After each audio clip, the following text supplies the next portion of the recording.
솔솔 오솔길에 시대가 사랑한 음악에는 그 시절에 살았던 사람들의 희로애락이 그대로 담겨 있습니다. 대중가요가 시작된 지 100년, 우리는 어떤 노래를 사랑했을까요? 안녕하세요. 노래하는 대중음악 사학자 장유정입니다. 안녕하세요. 하재근입니다. 오늘 시절 연가에 찾아온 손님, 네. 대중가요계의 터줏대감이자 네. 대부. 1950년대 말부터 1970년대까지 네. 대중을 매혹적인 저음으로 사로잡았던 영원한 가요계의 신사. 예. 남일의 선생님 모셨습니다. 선생님, 안녕하세요. 와. 해지는 양마루 홀로 선생님, 오늘 시절연가 출연해 주셔서 정말 감사드리고요.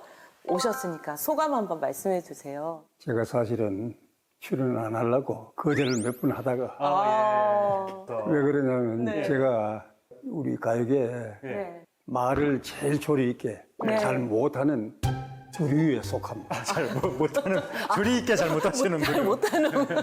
그러니까 이야기하고 이런 거는 조금 꺼려하는 편이죠. 근데 선생님 너무 그냥 편하게 네. 아들, 딸이라고 생각하시고요. 그냥 편하게 옛날 이야기 들려주시면 되거든요. 그래서 물론. 네, 이제 선생님이요. 예. 사실 지금까지도 현역으로 활동하고 계세요. 예. 그리고 정말 드문드문 뭐 계속 신곡도 발표하고 계시잖아요. 예. 근데 오늘 소개할 노래 예. 바로 남일의 선생님의 묵직한 저음과 깊은 발성을 극대화한 대표곡입니다. 네. 1960년대 여성들에게는 설렘을 전하고 남성들에게는 두근거리는 상상력을 선사한 그 곡. 1963년 발표된 초대박 히트곡. 빨간 구두 아가씨. 솔솔솔 오솔길에 빨간 구두 아가씨 똑똑똑 구두 소리 어딜 가시나 한 번쯤 뒤돌아 볼만도 한데 발걸음만 하나 둘 세며 가는지 빨간 구두 아가씨 혼자서 가네. 그냥 빨간 구다음에 이 노래 떠오르고. 맞습니다. 옛날에 이 노래 나왔을 때 얼마나 인기가 있었는지. 네. 이 노래 때문에 전국적으로 빨간 구두가 품절이 됐다. 이런 말이 나올 정도에까지 들었었습니다. 네. 빨간 구두 유행하기 전에는 예. 네. 까만 구두 아니면 흰 구두였었거든요. 그 당시는. 그 전까지 모두 흰 구두 아니면 네. 검정색 구두였군요. 그러다가 빨간 구두 아가씨가 히트가 되고 나니까 지난해나 말이 네. 처음부터 여자분들은 빨간 구두 아니면 색깔 있는 구두를 다 신고 와. 큰 양화점이 명동에 두 군데 있었어요. 네. 금강 양화점, 칠성 양화점 그렇죠. 있었는데 칠성 양화점에서 전화가 왔어요. 네. 어떻게 뭐 전화를 어떻게 알았겠지? 네. 전화 와가지고 좀 자네 때문에 구두 많이 팔았다. 구두를 많이 팔았다. 네. 특히나 색깔 있는 구두를 예. 동일하도록 팔았다. 네. 그러니까 자네 좀 봤으면 좋겠다고. 와. 네. 그 지나가는 일이 있으면 한번 들리달라고. 네. 그 칠성양화점에 가니까 말이지. 네. 자네는 평생 동안 네. 지나가면서 네. 구두를 마음이 있는 구두로 있는 것들만 신고 가라고 말이지. 어. 제의가 돌아가라. 평생 무려 그러고 난 내려면 칠성양화점 앞으로 내가 지나가는 일이 없습니다. 일부러 안 가신 안 거죠? 가셨다고요? 좋은 사람 되기 싫어서 공짜라고 또 막 갖고 오고 막 이런 거 하기 싫으셔가지고. 그래서 선생님 대신에 오늘 제가 빨간 구두 신고 왔어요. 빨간 구두. 네, 오늘 일부러. 이야. 네. 정말 이쁘네. 아가씨는 안 되지만 그래도 빨간 구두는 네. 제가 신었는데요. 그러면 노래 제목만큼이나 가사가 재밌잖아요. 이 노래가요, 선생님. 그래서 가사를 좀 살펴보면요. 저기 솔솔솔 오솔길에 빨간 구두 빨간 아가씨. 구두 아가씨. 똑똑똑 구두 소리 어딜 가시나. 한 번쯤 뒤돌아 볼만도 한데 발걸음만 하나 둘 세며 가는지 빨간 구두 아가씨 혼자서 가네. 이게 아마 노래 속 화자가요. 굉장히 수줍은 성격이었나 봐요. 어딜 가시나 한 번쯤 뒤돌아 볼만도 한데 아니, 말도 못 걸어보고 혼자 생각하는 거잖아요. 선생님은 저 노래 가사 중에서 가장 좋아하는 부분이나 마음에 드는 부분이 있으세요? 가사가 전부 아주 똑 떨어지게 아주 막 그쵸? 기가 막히지. 네. 저는 저기서 좀 특이하게 느껴진 게 뭐냐면 네. 솔솔솔솔 오솔길에 이 부분이 네. 빨간 구두 이미지하고 조금 이렇게 튀는 느낌. 그러니까 빨간 구두라고 하면 뭔가 도회적인 느낌. 네, 뭔가 네, 포장된 길을 넓은 길을 또각또각 걸어갈 것 같은데 솔솔솔 오솔길이라고 하면 뭔가 시골길 같은 느낌이 나잖아요. 그 시골길 이미지, 도회적인 이미지 이게 어떻게 딱 겹쳤을까? 그런 게 좀 특이하게 느껴집니다. 그러네요. 이제 오솔길이 인적 드문 그 원초적인 공간이잖아요. 그래서 3절에 나오는 졸졸졸 시냇가도 네, 졸졸졸 굉장히, 시냇가도 예, 나오고. 자연 친화적인 곳인데 그 사이를 빨간 구두 신은 현대적 차림의 여성이 걸어가는 거. 이상한 나라 뭐 앨리스 같기도 하고요. 오즈의 마법사 뭐 도로시 같기도 하고 묘하게 현실과 환상이 뒤섞인 듯한 뉘앙스가 풍기는데요. 네. 근데 당시 실제로 이런 모습이 자주 보였는지 궁금하거든요. 하중희 선생님이 하중이라는 그 네, 작사가 작사가. 그분이 KBS의 직원이었었습니다. 네. 방송국이 남산에 그쵸? 있었거든요. 남산 일각에 새로 건축된 서울방송국 신국사 낙성식이 12월 10일 많은 내외 귀빈들이 참석한 가운데 성대히 거행되었습니다.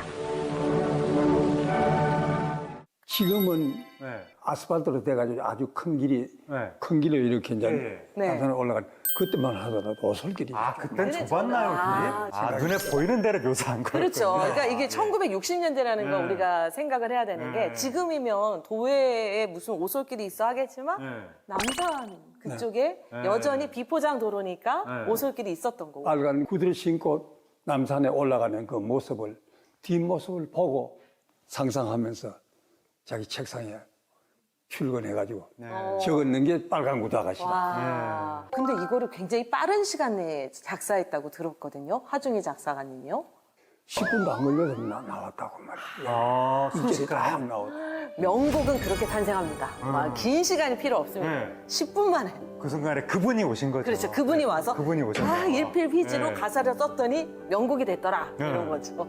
좀 정리를 해보면요. 당시 KBS가 남산에 있었잖아요. 예. 그래서 하중희 선생이 거기 직원으로 일하고 계셨을 때니까 출근길에 남산 올라가면서 빨간 구두? 뭐 빨간 아니어도 색깔 있는 구두를 신고 가는 그 아가씨를 보다가 뒷모습이 그렇게 그 아름다웠던가 모습이 봐요. 그렇게 아름다워서 그래서 굉장히 예쁘게 느껴지니까 그 영감을 받아서 인상 깊은 그 마음을 10분 안에 작사를 완성했던 거죠. 그래서 그 심정이 참 이렇게 공감이 가는데 네. 앞에서 그 빨간 구두 또각또각 하면서 딱 이렇게 어떤 여성분이 갈 때 네. 뭔가 이렇게 주의가 이렇게 그쪽으로 가면서 아, 저분은 어떤 분일까? 뭐 한번 그 뒤를 돌아보지 않을까? 이런 생각을 많은 남성들이 할 것 같거든요. 그렇죠. 그러니까 많은 남성들이 공감할 수 있는 그런 이제 상황 설정이고 그 속에서 아, 저 여성분하고 어떻게 말이라도 해보면 참 좋을 텐데 아, 저 여성분은 나의 이런 마음을 아는지 야속하게 앞만 보고 또각또각 걸어만 가네 이런 심정을 그대로 가사에 담은 것 같습니다. 네, 근데 이야기를 듣고 보니까 작사가 하중희 씨의 그 특징이 고스란히 나타나는데요. 솔솔솔 오솔길, 뭐 밤밤밤 밤길에 졸졸졸 시냇가. 그러니까 일단 가사가요, 약간 좀 동요 같은 느낌이 들기도 예. 해요. 게다가 자연 풍경이라던가 일상적인 소재를 적극적으로 사용을 했거든요. 그래서 순수하고 정감 어린 장면을 아름답게 묘사를 했는데요. 예를 들면 하중희 씨 작곡한 노래 중에 코스모스 피어있는 길, 또 조약돌, 그 다음에 교과서에 실린 어젯밤 꿈속에 나는 날개 달고 아빠의 얼굴. 이거 개인적으로 또 좋아하는 곡인데요. 이 하중희 씨의 한번 노래들을 한번 들어보죠. 어떤 노래를 작사하셨는지요. 예. 네. 코스모스 한들 한들 피어있는 길 향기로운 가을길을 걸어갑니다. 기다리는 마음같이 초조하여라 단풍 같은 마음으로 노래합니다. 길어진 한숨이 이슬에 맺혀서 장가랑 피워서 꽃 속에 숨었나 코스모스 한들 한들 피어있는 길 향기로운 가을 길을 걸어갑니다. 꽃잎이 한 잎 두 잎 바람에 떨어지고 자기린 기러기는 슬피 울며 어디 가나 이슬이 눈물처럼 꽃잎에 맺혀 있고 모르는 사람들은 제 갈 길로 가는구나. 어젯밤 꿈속에 나는 날개 달고 구름보다 더 높이 올라갔지요. 무지개 동산에서 놀고 있을 때 이리저리 나를 찾는 아빠의 얼굴 무지개 동산에서 놀고 있을 때 이리저리 나를 찾는 아빠의 얼굴.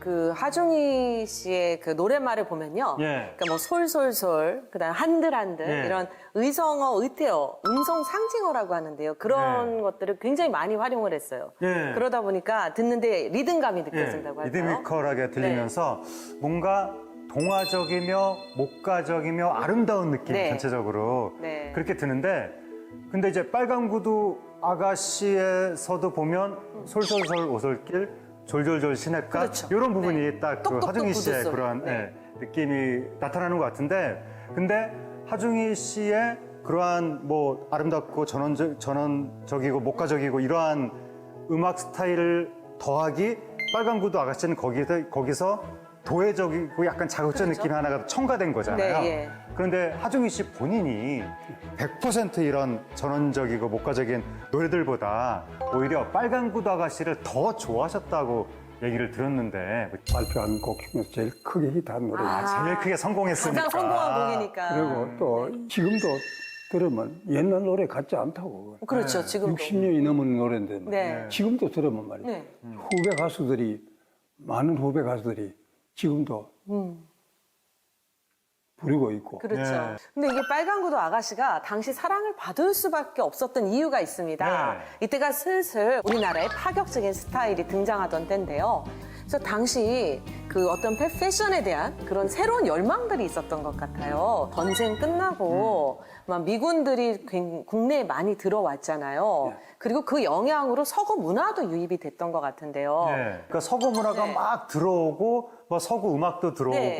그 당시 우리나라 분들이 서구 사람들은 어떻게 하고 사나 뭐 옷은 어떻게 입나 이런 거 관심 되게 많았거든요. 근데 물밀듯이 들어오면서 60년대 초반부터 우리나라가 경제개발 5개년 계획이 시작되면서 그때부터 막 고도 성장이 시작되거든요. 1년에 막 9% 성장하고 그렇게 되거든요. 그런 과정에서 이제 패션도 사람들이 막 관심을 갖게 되고 앙드레 김 씨가 또 최초의 남성 디자이너로 그당 62년인가 3년인가에 패션쇼하고 그렇게 됐던 건데 선생님도 당시에 패션 같은 거에 좀 관심을 신경을 가지셨어요. 많이 썼죠. 오늘 패션도요. 뭐 예. 이 색을요 다른 가수들 이거 소화 못합니다. 오늘도 예사롭지 않은 네, 남일의 선생님만 소화하실 수 있습니다. 전 또 깜짝 놀란 게 저기 행커치과 이 넥타이 색깔과 이 구두와 이 모든 게 예. 머리에서 발끝까지 너무나 멋있습니다. 근데 제가 전에 듣기로 네. 오늘 입으신 이 스타일이 선생님께서 가지고 계신 옷 중에서 가장 평범하고 눈에 안 띄는 스타일이다. 그런 얘기를 들었거든요. 그 튀는 옷을 골라가지고 입고 나온 겁니다. 아, 오늘 튀는 거죠? 덜 튀는 거. 덜 튀는 와무의 색깔이죠. 보라색. 맞습니다. 네. 네. 근데 이때 사람들이 그 어떤 패션에 대한 관심이 우리가 생각하는 것보다 굉장히 높았거든요. 당시 자료를 살펴보시죠. 네. 파리장르 스타일, 그러니까 파리지앵이라고 하잖아요. 경향신문 1962년 3월 28일에 수록된 기사인데요. 푼돈이라도 아끼는 젊은 파리지앵들은 모두 그들 특유의 스타일을 갖고 있다. 계절에 알맞은 대담하고 용감한 액세서리를 사용하고 있다. 빨간 슈즈에 까만과 빨강을 배합한 목 긴 양말과 베이지 빛깔의 가는 가죽띠를 X자로 매는 구두. 복장 문맹인 네. 저는 들어도 뭔 말인지 모르겠고 이런 걸 왜 우리가 기사를 보고 있어요. 옛날에는 또 서양 사람들의 그 일거수일투족이 다 우리 관심사였던 것 같습니다. 그렇죠. 그래서 소련에 상륙한 미니스커트 기사를 보면은요, 1966년 10월 3일자에 수록되어 있는데요. 이미지가 이렇게 나옵니다. 3명의 소련 패션 모델이 겨울에 밤 미니스커트를 입고 나와 모스크바에도 짧은 스커트 붐이 일고 있음을 말해주고 있다. 소련은 겨울에 까딱하다가는 금방 동상 걸릴 수 있는 나라라고 하던데 네. 무릅쓰고 저렇게 또 옷을 입었나 보네요. 그게 이제 한겨울에도. 패션을 지키려면 추위나 더위는 상관이 없는 거죠. 미니스커트로 입장. 1966년 9월 17일자 기사인데요. 파워지양 이색 결혼식. 최근 영화 영마차에 출연한 금년 23세 여성 배우 스테파니 파워지 양은 최근 헐리우드에서 6살 연상의 게리 로크우드와 결혼을 했는데 결혼식이 거행된 교회에 레이스가 달린 미니스커트로 신부 단장을 하고 나타나 사람들을 어리둥절하게 했다. 저는 저거 괜찮은 것 같아요. 네, 하여튼 이런 게 기사로 나왔다는 게 저를 어리둥절하게 만드는데 아, 네. 그럴 정도로 사람들이 당시에 해외 트렌드 패션에 굉장히 민감했다. 굉장히 민감했다. 다 기사거리였다 그게. 그런데 이렇게 외국의 패션을 중계하는 동시에 우리나라에서도 패션에 대한 관심이 불타오르기 시작했는데요. 1960년대 우리나라에서 본격적으로 패션쇼가 열렸잖아요. 앙드레김 패션쇼 영상도 남아 있습니다. 네. 자료 화면 함께 보시죠.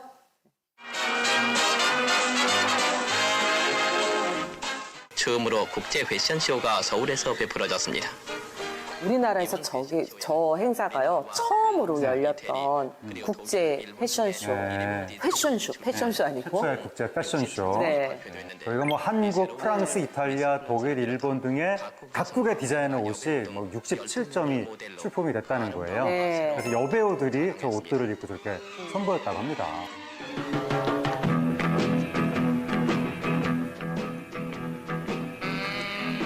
서울 미우만 백화점에서 우리나라 최초의 여자 기성복 패션쇼가 열려 서울 미우만 백화점에서 우리나라 최초 여자 기성복 패션쇼가 열렸었대요.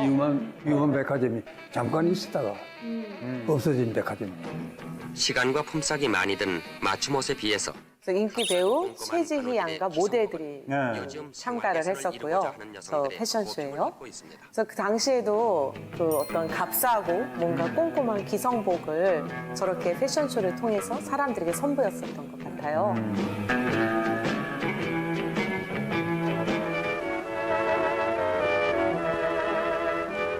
64년에 앙드레겐 씨가 했던 자선 패션쇼. 그게 이제 영상이 남아있는 건데, 요 64년에 앙드레겐 씨가 신성일 엄영란 씨 결혼식에 의상을 딱 제공해서 본격적으로 이제 대중적으로 크게 유명해진 그런 계기가 됐었죠. 저 앙드레 김이 그 당시에 굉장히 인기가 있어가지고 네. 그 앙드레 김 저 가게에 가면 네. 굉장히 비싼 옷을 네. 그때 엄영란 씨가 앙드레겐 의상실에서 옷을 맞춰 입었었죠. 근데 지금 봐도 저 의상이 굉장히 세련되긴 했네요. 네. 그러니까 일상에서 입기는 조금 네. 부담스럽긴 하지만, 네. 그러니까 저렇게 막 칼라의 시대가 펼쳐지는 와중에 그걸 대표하는 노래 중에 하나가 빨간 구두 아가씨. 가 되는 거죠. 저게 1960년대 초반, 뭐 중반 이때 어떻게 보면 전쟁 끝나고 나서 한참 산업화 근대화 그리고 복구하기 위해서 재건하기 위해서 바빴을 때인데 네. 그런데도 어떤 패션에 대한 열망이 있었다라는 네. 생각이 들어요. 뭐 우리나라가 한국전쟁 중에도 부산에서 미인대회를 했었던 나라니까. 네. 하지만 그럼에도 불구하고 여전히 그때는 우리나라가 가난한 상태였고. 그렇죠. 열심히 막 일하고 막 그런 상황이었었는데 일각에서는 또 패션 찾고 이러니까 아니 손은 누가 키우나 하면서 그런 패션 찾는 거를 조금 곱지 않게 바라보는 그런 시선도 있었을 것 같습니다. 교복 입는 그 친구들도 치마 길이를 막 1, 2cm 때문에 뭐 울고불고 막 며칠 절약해서 원피스 한 벌 사고 막 그러잖아요. 그래서 먹고 살기 팍팍할 때 오히려 더 그런 패션에 또 매혹된 것이 아닌가 그런 생각이 들기도 해요. 뭐 하여튼 먹고 살기 팍팍하거나 안 팍팍하거나 언제나 패션에는 사람들이 관심이 많은 것 같습니다. 특히 60년대, 50년대, 60년대 이 시기에는 우리나라가 서구화가 된 그런 시기였기 때문에 서구에 대한 엄청난 열망이 있었던 것 같고 그래서 패션만 서구 문화가 들어오는 것이 아니라 가요계에도 서구 문화가 대고 들어오지 않았을까 그 생각이 듭니다. 맞습니다. 그래서 기존에는 그 트로트 장르가 강세였잖아요. 그러니까 우리 시절 연가에서도 다른 적이 있었던 현인의 굳세어라 금수나 뭐 이혜연의 단장의 미아리 고개 이런 노래가 인기를 얻었다면 1950년대 후반부터는 그 시기 영미권 대중음악 양식에 따르는 새로운 가요 장르들이 등장을 합니다. 60년대 초반에 미팔군 쇼 네, 그렇죠. 그거 있지 않습니까? 네. 그 미국 군인들이 본국으로 다 들어가고 이러니까 말이죠. 네. 그 쇼가 상당히 이 침체돼가 있어. 네. 그게 이제 우리 가요계로 그 출연하던 가수들이 우리 가요계로 많이 진출을 했죠. 그 당시에 이제 최희준 씨라든지 현미 씨, 그렇죠. 또 한명숙 이런 분들이 이제 그 당시에 우리 가요계로 쏟아져 들어와가지고 히트를 했죠. 당시 1960년대 초반에 굉장히 이해하기 쉬운 멜로디와 도시적 감성을 담은 팝 계열의 노래가 인기를 얻게 되잖아요. 방금 선생님 말씀하셨던 한명숙의 노란 샤츠의 사나이.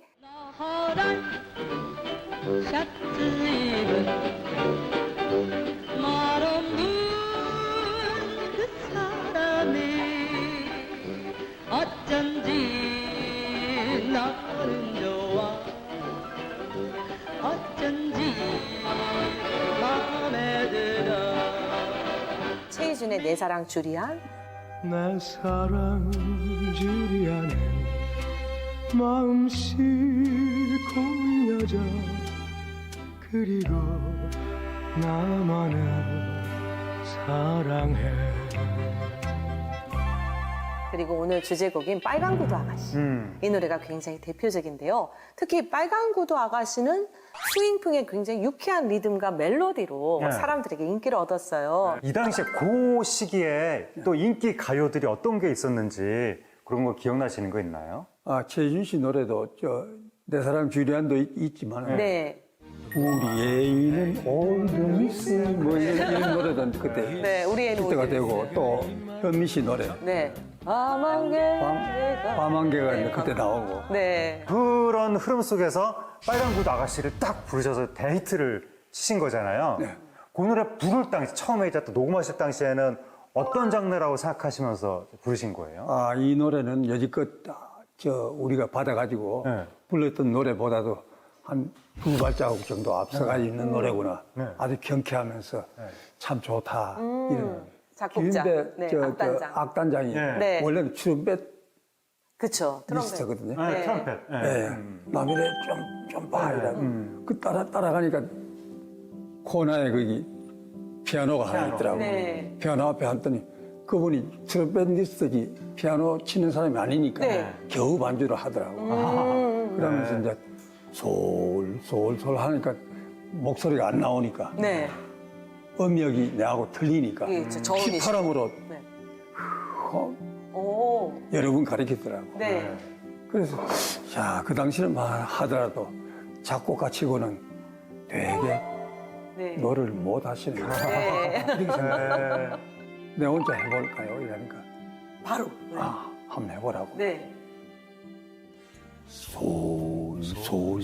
솔솔솔솔길에 빨간 구두 아가씨 하니까 쳐다보더라고 나를. 쳐다보더니 꽝꽝꽝꽝 신나서. 이거야, 이거야.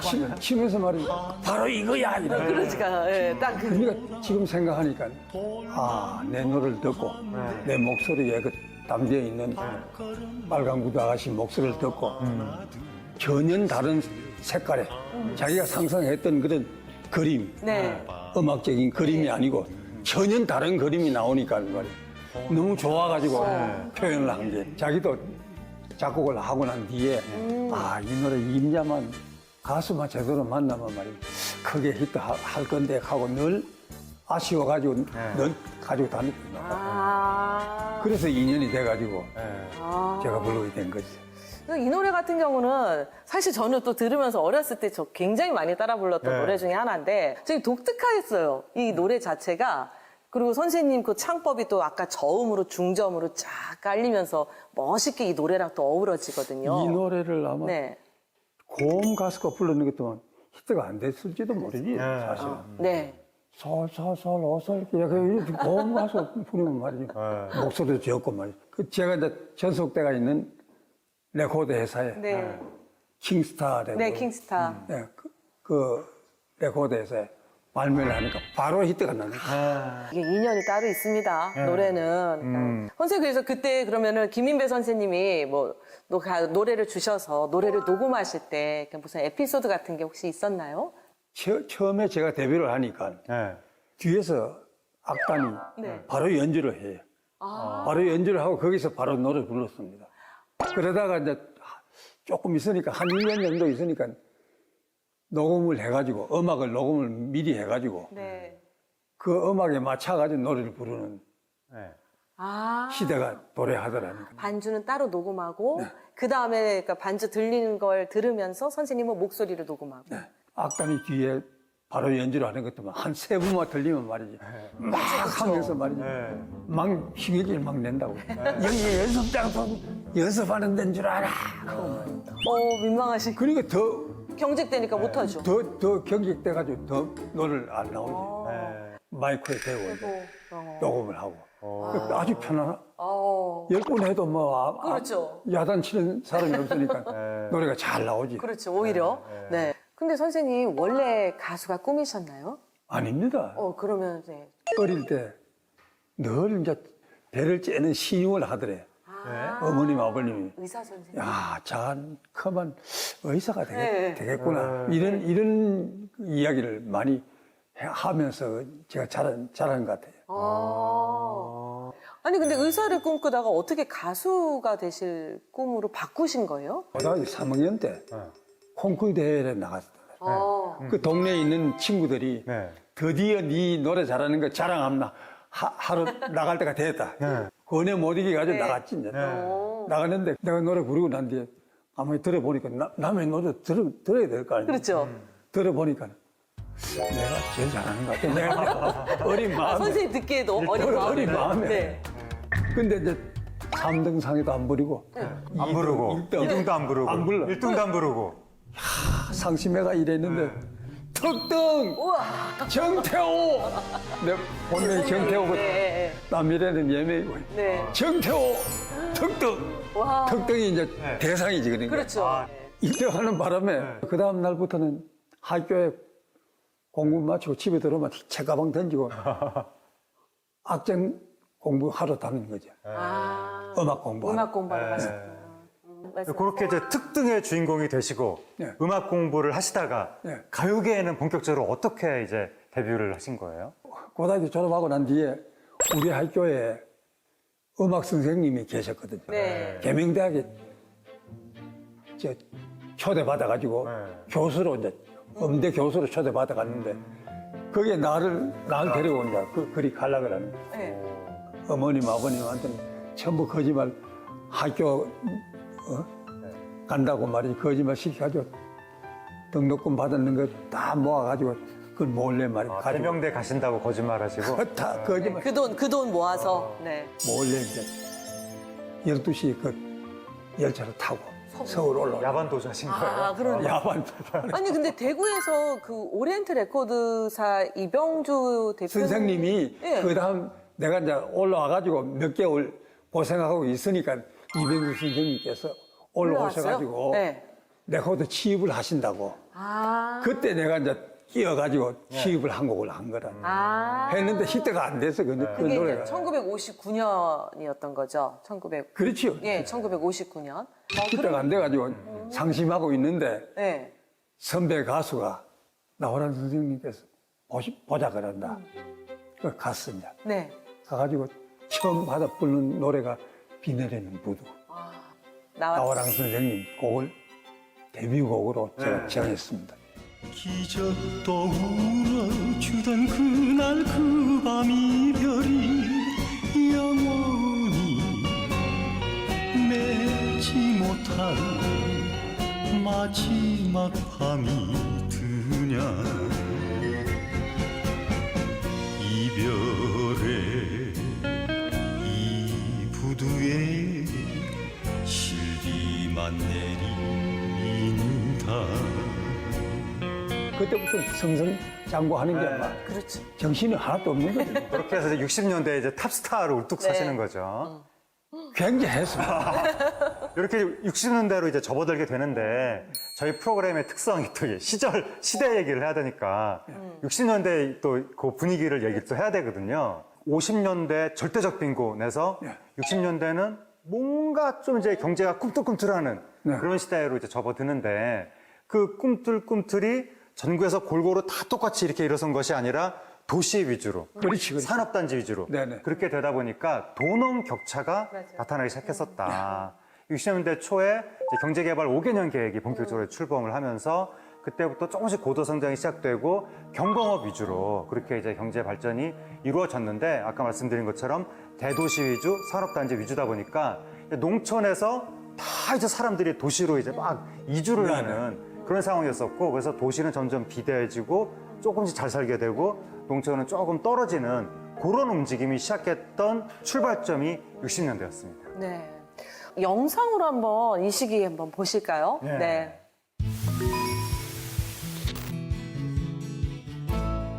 한여름에 무덥고 찌는 듯한 더위. 젊음과 직결되는 태양의 계절을 맞아 바닷가 강가 수영장에는 힘차게 뛰노는 젊음의 인파로 성시를 이루고 있습니다. 아, 물놀이 모습인데요. 예나 지금이나 물놀이는 참 흥겹습니다. 되게. 저게 69년인데 네, 저 때만 해도 벌써 이제 경제개발이 어느 정도 돼가지고 도시 사람들은 저렇게 바캉스를 즐기는 그렇죠. 그런 생활을 시작했다는 네. 거죠.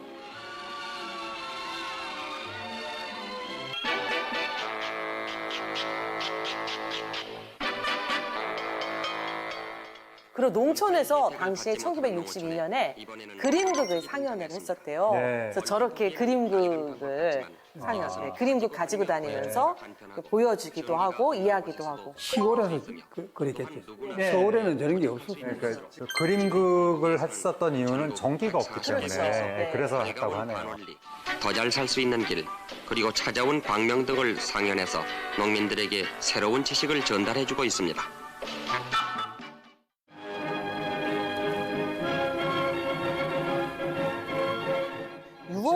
63년. 예, 63년에 권농일 행사의 모습인 것 네. 같습니다. 그래서 모내기가 한창이네요. 우리나라 중부 지방에서는 저 때는 우리가 하도 배고프던 시절이라서 식량을 증산해야 된다. 맞습니다. 그 농촌에서는 그거 하나가 제일 많이 중요했었죠. 사용되었습니다. 조금 뭔가 좀 기계화되고 네. 조금 더 뭔가 좀 산업화된 뭔가 조금 더 과학적으로 좀 발전한 느낌이 좀 있기는 합니다. 네, 뭐 전기는 안 들어갔어도 그렇죠. 저런 모터 내연기관 저런 트랙터 네. 같은 뭐라고 하죠 저런 거? 하여튼 경운기 같은 거 네, 예. 그런 거 들어간 거죠. 네.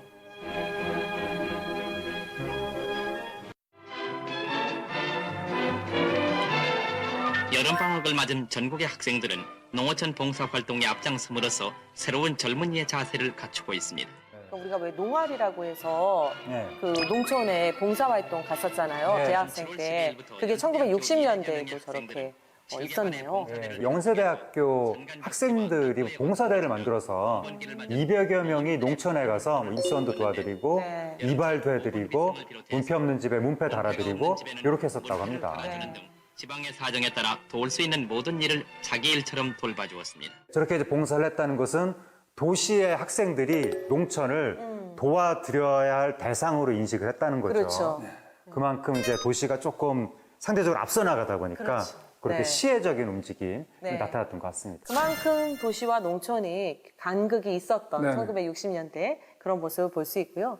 그래서 뭐 말은 제주로, 뭐 예. 사람은 한양으로 이런 말들이 있었던 것이 예. 아마도 서울에 가면은 그래도 교육이라던가 문화시설이 예. 농촌보다는 더 발달했으니까 예. 그리로 가야 된다라고 예. 했던 게 아닌가. 무엇보다도 서울로 가야 먹고 살 길이 있다. 그렇지. 서울로 가야 돈을 번다. 네. 그 이제 움직임이 그러한 인식이 생겨난 거예요. 네. 특히 가장 대표적인 대도시가 서울이었던 것이고 그래서 저희 프로그램에서도 대머리 총각편에서 네, 예, 그 예. 시대의 어떤 도시 인구 밀집에 대해서 말씀을 드린 적이 있었는데 1950년대 후반만 하더라도 서울 시민이 150만 명 정도였다가 한 10년 정도밖에 안 지났는데 1960년대 후반 정도가 되니까 400만 돌파. 그렇죠. 1년에 한 20만, 30만씩 인구가 늘었던 거예요. 계속 청년들이 그 농촌을 떠나서 도시로 그렇게 향하는 흐름이 60년대 내내 이어졌던 겁니다. 어느 때야 뭐 안 그랬겠냐만 또 1960년대 이 시기 청년들도 자연스럽게 도시 생활에 대한 로망이 생겼다고 네. 볼 수 있거든요.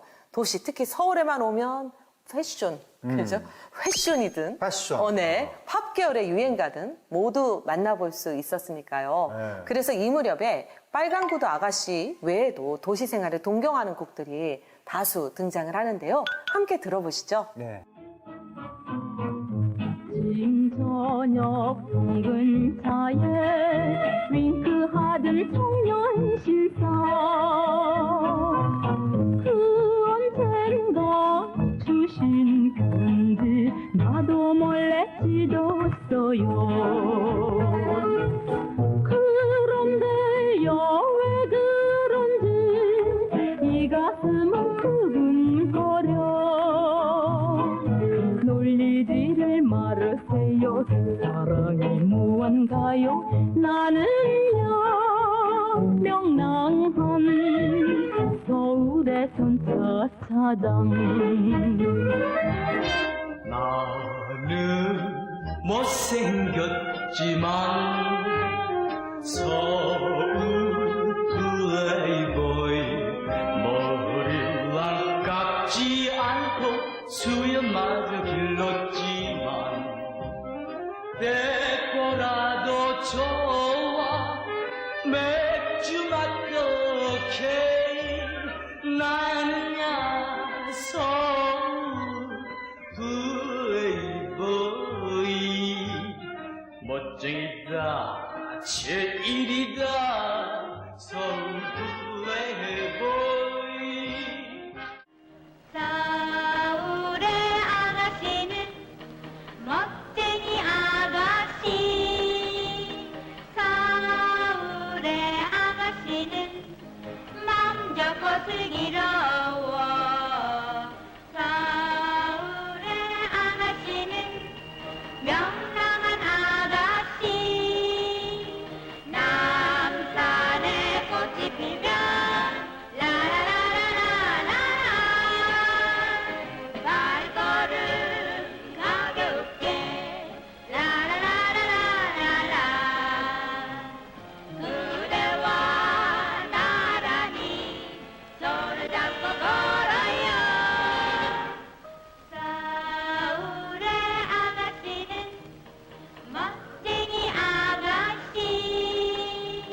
서울의 아가씨는 맘 좋고 슬기로워.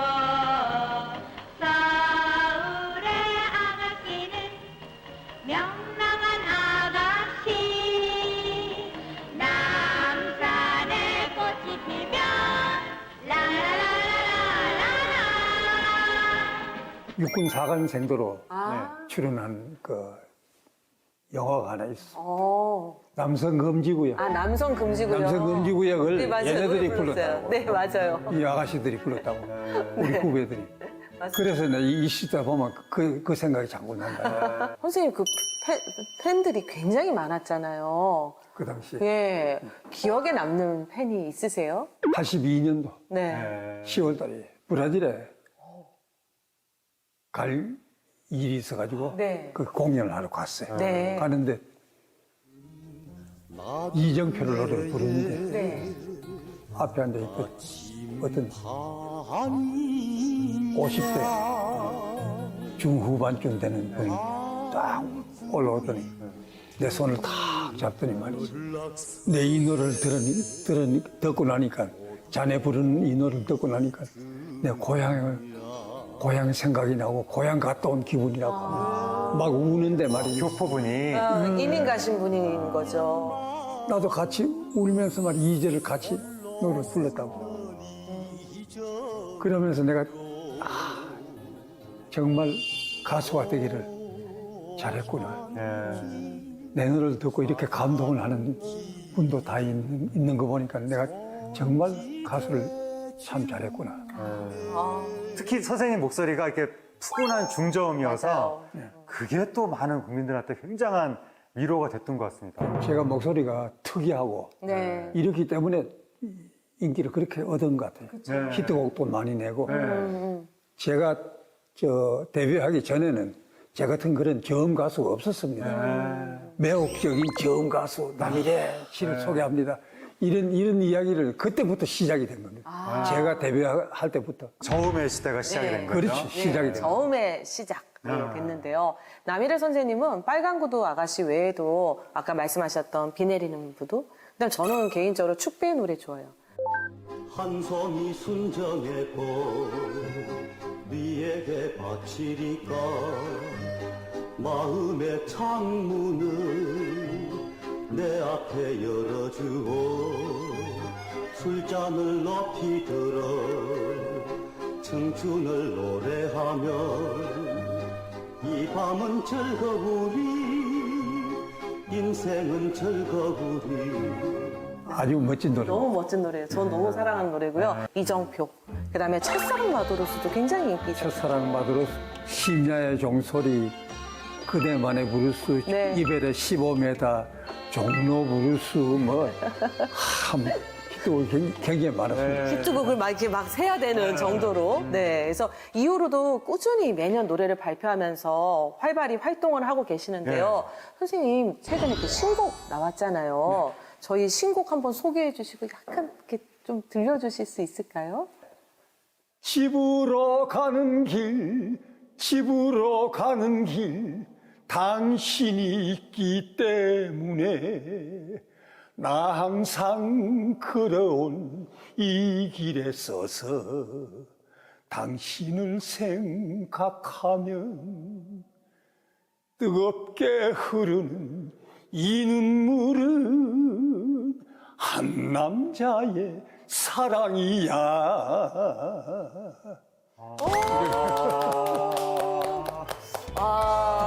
후반부에 한 남자의 사랑을 노래하는 네, 곡이군요. 너무 좋은데요, 노래 좋아요. 여전히 살아 있습니다, 우리 선생님. 뭔가 되게 열정적으로 노래를 하시는 것 같습니다. 네. 앞으로 계속 활동하시기 위해서 뭐 요즘도 막 하루에 10,000보씩 걸으시면서 체력 관리 하신다고 하던데요. 그건 기본이죠. 기본, 10,000보는 기본이다. 마음 걸으시죠? 아니요. 죄송합니다. 뭐 어떻게 준비를 하시나요? 앞으로의 활동에 대해서. 항상 욕망이 있고 또 희망이 있고 네. 이래야지 사람은 건강하게 열심히 사는 거 아닙니까? 네. 빨간 구두 아가씨도 좋지만은 네. 멋진 노래 하나 이 세상에 알려가지고 네. 성인 가요계가 그 발전하는 그 계기가 되었으면 좋겠습니다. 네. 네, 오늘 가요계의 대부 남일애 네. 선생님과 빨간 구두 아가씨에 대한 이야기 나눠봤는데요. 네. 하재근 평론가님, 빨간 구두 아가씨가 사랑받는 이유에 대해 한번 정리를 해주시죠. 사랑받는 이유는 이제 노래가 좋으니까. 그렇죠. 계속 아니, 그 대답 나올 줄 알았습니다. 계속 말씀하신 것처럼 반발자국 앞서가는 스윙 리듬. 이거는 거의 유행을 타지 않는 네. 계속해서 사람들이 좋아할 수 있는 그런 리듬이고 가사도 이게 뭐 옛날 가사라고 뭐 옛날 것 같다 그런 느낌이 아니거든요. 세련된 가사. 지금도 불려지고 맞아요. 그렇습니다. 네. 재미있는 느낌도 있고 그러면서 이게 또 상당히 많은 사람들이 공감할 수 있는 저 앞에 가는 빨간 구두 아가씨 뒤 안 돌아보나 말을 걸고 싶은데 말을 못 걸겠는데 막 이런 생각은 누구나 할 수 있는 거거든요. 많은 사람들이 공감할 수 있는 가사고 네. 그러면서 또 그 당시에는 이게 또 우리나라가 도시화되고 네. 이러면서 새롭게 등장하는 그 도시적인 젊은이들의 풍속도를 그대로 반영한 측면도 있고 다양한 이 요소들이 서로 맞물리면서 이 노래가 히트곡이 된 것 같습니다. 계속 끝없이 현역으로 활동하신다는 게 그게 저는 너무나 감동이에요. 그래서 앞으로도 계속 현역으로 활동해 주시기를 지금처럼 멋지게 뚝심 있게 해주시기를 부탁드립니다. 네, 선생님. 파이팅입니다. 시대가 사랑한 음악의 희로애락에 담겨 있습니다. 우리가 사랑한 가요로 부는 근현대사 시절 연가. 다음 이 시간에도요. 똑똑똑 구두 소리 내며 신나고 경쾌하게 찾아뵙겠습니다. 감사합니다. 감사합니다. 밤길에 빨간 구두 아가씨 똑똑똑 구두 소리 어딜 가시나 지금쯤 사랑을 알만도 한데 종소리만 하나 둘 새며가는지 빨간 구두 아가씨 멀어져 가네